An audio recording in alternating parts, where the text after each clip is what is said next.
A diretora-geral do Senado, Doris Marise Peixoto, entregou o cargo ao presidente Renan Calheiros. Ela apresentou o relatório informando que o Senado economizou 159 milhões de reais este ano. Esse valor supera a meta estabelecida pela mesa do Senado, que era de economizar 150 milhões em 2013. Doris explicou que a decisão de deixar o cargo foi tomada por motivos pessoais. O presidente do Senado agradeceu o empenho e a dedicação da servidora. O presidente do Banco Central apresentou hoje ao Congresso um balanço sobre a economia do Brasil. Disse que o país terá reservas para controlar o câmbio e aproveitar a recuperação da economia internacional. Alexandre Tombini disse que a recuperação da economia dos Estados Unidos vai ser positiva para o Brasil e que o Banco Central tem reservas internacionais de 370 bilhões de dólares para controlar o câmbio, hoje em R$ 2,19, e proteger o valor da moeda brasileira. Esse colchão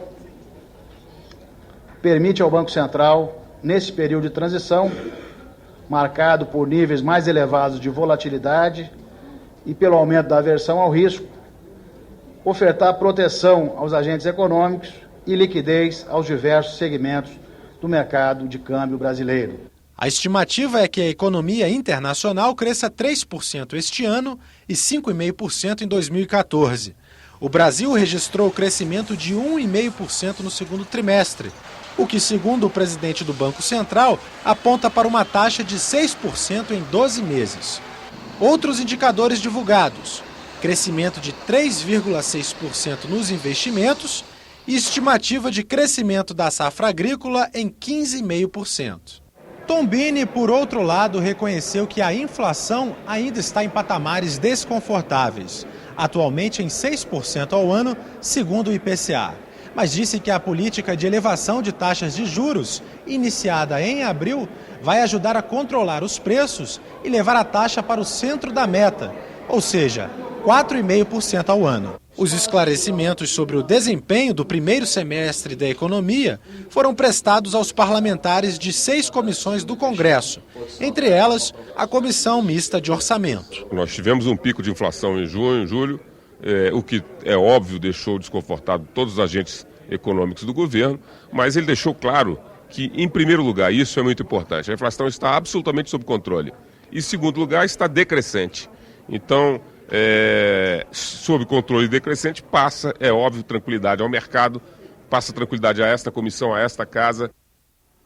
Um estudo feito pela Universidade de São Paulo apontou que 40% do dinheiro aplicado pelos municípios no ensino fundamental são desperdiçados. A pesquisa foi debatida numa audiência pública na Comissão de Educação.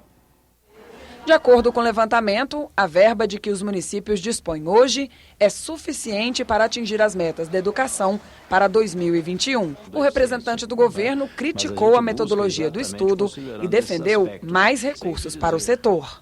O Brasil precisa de mais recursos para a educação. Com a metade dos recursos, nós não alcançaremos a qualidade que nós precisamos alcançar. Não há nenhum tipo de desperdício, professor? Temos sim, mas não de forma sistêmica nem dessa ordem. A ideia é justamente pegar as melhores práticas, as piores práticas, para ver o que está acontecendo e aprender o que é dali. E para mim, não interessa se é 40, se é 30, se é 20, se é 10. Se tem 10, eu acho que a gente tem que olhar. O país que tem pouca poupança, que tem pouco recurso, tem que aplicar bem o disponível que nós temos, e isso é o que mais importa. A Comissão de Direitos Humanos aprovou uma sugestão do programa Senado Jovem para incluir o ensino da linguagem brasileira de sinais na educação básica. A ideia vai tramitar na Casa como projeto de lei. Durante a reunião desta quarta-feira, senadores se mostraram preocupados com o andamento dos trabalhos no colegiado. A presidente da Comissão de Direitos Humanos fez as contas. 60 projetos terminativos aguardam votação no colegiado. A sua grande maioria muito importantes e que nós não conseguimos avançar, porque são terminativos, né? E se forem votados aqui, eles já vão direto para o plenário, ou alguns vão para a Câmara. A última vez que a comissão votou um projeto em decisão final foi em 29 de março de 2012.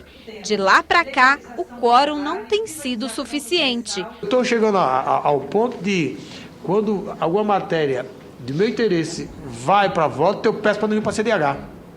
Porque se chegar na CNH, é a mesma coisa de empacar e daqui não sair mais. O colegiado tem 38 integrantes, entre titulares e suplentes. Até hoje, 18 membros não foram indicados pelas lideranças. Às vezes o senador, ou a senadora faz parte de 3, 4 comissões, esta comissão realmente não é priorizada. E esse é um problema. Eu tenho a impressão, se não for priorizada, vai se tentar extinguir essa comissão, porque ela vai acabar se tornando inoperante. O senador João Capiberibe sugeriu um mutirão para votar todos os projetos terminativos em pauta na Comissão de Direitos Humanos. A proposta será estudada pelo colegiado. O relatório da medida provisória que permite a vinda de médicos estrangeiros para atuar no país foi apresentado hoje. O clima ficou tenso na comissão de deputados e senadores que analisa a MP. Tumulto e até uma discussão entre o presidente João Alberto e o deputado Ronaldo Caiado. Peraí. Cachoeira! Cachoeira não! Seu Cachoeira não! Vossa Excelência nunca me viu envolvido em bandalheiras, certo? Eu sou um homem digno e nunca ninguém levantou uma palavra contra a minha honra e a minha dignidade. Eu não estou comparando aqui Vossa Excelência com humilhantes. Briga de homem fede a defunto. A oposição pediu verificação de presença e tentou manobras regimentais para retirar da pauta a medida provisória que cria o programa Mais Médicos. Presidente, interrompa a sessão em nome da ordem, presidente. Mas não adiantou. Sob protestos dos parlamentares, o relator começou a apresentar o texto e alguns deputados oposicionistas se retiraram da reunião. Os requerimentos não foram votados para ouvirmos as outras autoridades. O nosso requerimento de retirada de pauta não foi apreciado. Foi feito um artifício para que o relator lesse a matéria. Enfim, tirou o direito na comissão especial nossa, na comissão mista, de continuarmos o debate sobre um tema. Não ouvimos a OPAS, não ouvimos o ministro da Saúde, não ouvimos o ministro das Relações Exteriores. O relator fez mudanças pontuais na MP. O novo texto prevê que até dezembro de 2018, a oferta de vagas de residência deve ser igual ao número de formados em medicina. Hoje são 10 mil vagas para 16 mil formados. Também exige pelo menos 1 ano de residência em medicina da família, antes de se especializar em outras áreas. Quanto aos médicos estrangeiros, vão poder trabalhar no Brasil a partir do protocolo do registro nos conselhos de medicina e não mais após a emissão do documento. O que está acontecendo é que é dada a entrada no protocolo do registro e enquanto não sai o registro, esses profissionais têm dificuldade, ficam no limbo, ou seja, eles estão ou não estão registrados no conselho ou no conselho de profissional. Isso não pode ser uma medida postergatória, uma medida que impeça esses profissionais de entrarem e atuarem. A gente está, na verdade, postergando algo muito sério, que é a possibilidade da população ter acesso aos serviços desses profissionais. Para atuar no Brasil, fica mantida aos estrangeiros a exigência de ter conhecimentos básicos de português e apresentar diploma e registro do país de origem, sem necessidade de validar ou traduzir os documentos. Já os brasileiros formados no exterior têm que validar o diploma para exercer a profissão. O que é mais importante, uma prova ou a autorização para este profissional exercer a profissão no seu país de origem? Qual é a dificuldade que um médico que está exercendo a profissão em Portugal tem de exercer a profissão aqui no Brasil? Alguns parlamentares criticaram o relatório. Foi falado desde o início pelo relator que ele gostaria de construir um relatório consensual, né? Me parece que a maneira com que foi tratada hoje não me parece a mais consensual. Mas diante da polêmica, a discussão e a votação da medida ficaram para a próxima semana.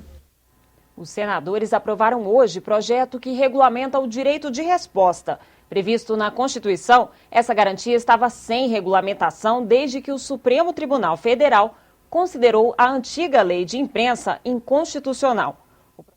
O plenário aprovou o projeto do senador Roberto Requião, que regulamenta o direito de resposta.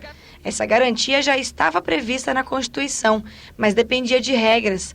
A proposta define os procedimentos para a pessoa que se sentir ofendida por uma matéria jornalística pedir retratação. O texto define que a resposta deve ser gratuita e proporcional à ofensa. Ela deve ter o mesmo destaque, tamanho, publicidade e periodicidade. E se não for publicada até 7 dias depois da solicitação, o ofendido pode levar o caso para a Justiça. Aqui não se está regulando conteúdo. A liberdade de manifestação, a liberdade de imprensa é sagrada na democracia.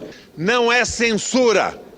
A imprensa deve ter a mais absoluta liberdade, mas é absolutamente necessário também que as pessoas agredidas possam exercer o contraditório. O plenário também aprovou mudanças no Código de Trânsito Brasileiro.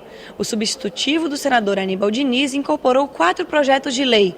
Entre outras medidas, o texto torna a infração grave estacionar em vagas destinadas a pessoas com deficiência. A proposta também retira a campainha e o espelho retrovisor da lista de itens obrigatórios em bicicletas. A exigência desses equipamentos torna a aquisição de uma bicicleta muito mais cara, de forma a dificultar a vida das pessoas que precisam de bicicleta para se locomover, não só recreativamente, mas principalmente aquelas que usam a bicicleta como meio de transporte para o trabalho.